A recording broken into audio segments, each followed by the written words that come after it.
Hi, welcome to today's story, The Pirates Next Door.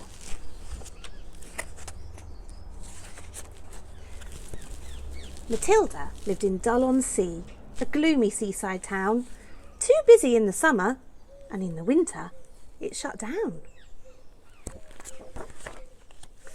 There weren't too many kids around, just Tilda on her street. The lawns were mowed, the cars were washed, and the hedges were trimmed and neat. The house next door had been for sale since Tilda was a baby. She hoped a family would move in with a girl her age. Or maybe a boy, a pirate boy. He had patched up jeans, an eye patch and a wooden-legged dog, and a pirate ship with treasure chests and barrels full of grog. We're the Jolly Rogers, we'll be anchoring next door. We've sailed the 7 seas and now we've had to come ashore. I feel a little landsick, but Mum says it'll pass. That's my mother over there, she's digging up the grass. That's Dad over yonder, the captain of our crew. He likes to shout, "Ooh-ar!" a lot. And that's what pirates do. Grandpa won't set foot on shore, he's allergic to dry land. The last time he left the ship, the king chopped off his hand. That urchin there's called Nugget. She's a rascal, as you'll see. She ain't learnt to fire a cannon yet, but then she's only 3. Next morning Tilda blurted, "Life's not boring anymore. Isn't it fantastic that those pirates moved next door?" But Mum and Dad were not impressed. The neighbourhood will sneer. The way they dress, the way they speak, they won't fit in around here. Their lad is always playing with the most alarming toys. We'd rather you were friends with normal girls and boys. But that very day young Jim Lad came to Matilda's school. Though no one else would sit by him, Matilda said, "You're cool. You ain't so bad yourself, my lass. For a landlubber, that's rare. I'm a scurvy sea dog. You'll be all right, sitting there." The teacher said Jim should wear shoes, but Jim replied, "I won't be staying long. We're only here a while, so Dad can fix our ship. We ain't cut out for life on land. This day is just a blip.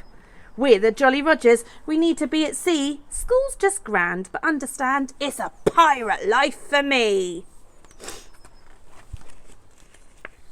After school, a neighbour came round for cake and tea. Her name was Mrs. Bumble from number 33. Miss Pinky called the council to see what they could do. She didn't live through 2 world wars to have pirates spoil her view. Isn't it disgraceful? On such a lovely street, you'd think they would try to keep their garden neat. Oh no, the neighbours are complaining. "They'll have to go," said Mrs. Devine, who lived at number 89. "Their teeth are black, their nails are too. This dirtiness just will not do. They never wash, their kids have lice, and they really don't smell very nice. They wear old clothes and scruffy hats, and I'm told their ship is full of rats." Also cross was Mr. Shaw, the grumpy old man at 34. He liked to read the paper on his sunlit patio, but the pirate ship blocked out the light, so he said, "They'll have to go. I'd like some peace and quiet, but they're fixing up that boat. They're hammering all day and night. That thing will never float." The 2 Miss Yates at 88 told everyone who passed their gate, "We saw 'em grab the postman. They made him walk the plank. It's lucky he can swim, but we're afraid his postbag sank." "They scared the ducks," said Mrs. Snooks, "and terrorised the park. They boarded people's rowboats and fired cannons for a lark." Driving home from bingo, Mrs. Plum got quite a fright. "They're digging up the roundabout in the middle of the night." "They have cutlasses," said Mr. Brown, "and they'd love to run you through. They'll steal your gold, also untold. What are we all to do?" Mrs. Bevan from 87 marched down to the town hall. She'd collected a petition, 80 signatures in all. "They're digging holes and fighting fights, the beginning of the end. I've lived here for years and years, and so have all my friends." Before you know it, there'll be more, and we'll all have pirates lodged next door. The Jolly Rogers cannot stay. You must make them go away. Look at the man who works for the council. You look really closely. Do you think he's going to get rid of the pirates? Let's see. That night, there was a tapping on Matilda's window pane. Outside was Jim. He whispered, "I've got something to explain. Whenever we stop somewhere new, the neighbours are unkind, and to show them pirates aren't so bad, we leave some things behind." Now the black hole's ship shape, it's time we sailed away. I'll be sad to leave, as I've so enjoyed our stay. But we're pirates, we need adventure. To see land across the ocean, we need cutlasses and treasure and maps and lots of suntan lotion.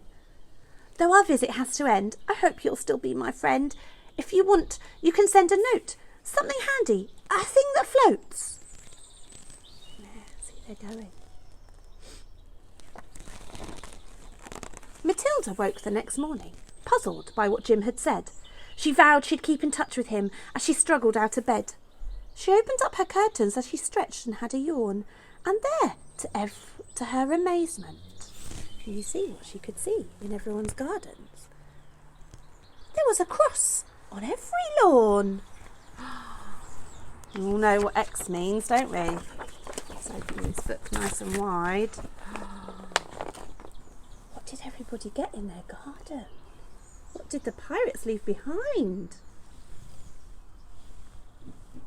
That's right, they left treasure. Didn't see that coming, did you? Look, there's all the people from the town who were complaining before. They've all got treasure now, look. Oh, what a shame they left. I didn't say goodbye. Oh, they were such a lovely family. Oh, I think I'm going to cry. I'm such a pirate fan, you know. Oh, they wore such pretty hats. I rather like their singing, and I'll miss those fluffy rats. After that, the town went on landlubbing happily. Matilda now goes fishing on the jetty by the sea. She's waiting for a message to wash up on the shore from her very special pirate friend, the one who lived next door. So now it's the school holidays. You can come aboard our ship. We'll pick you up next Tuesday for a special pirate trip. From Jim Lad, who wrote her a message. Look. That's the end of that story. Hope you enjoyed it. See you soon.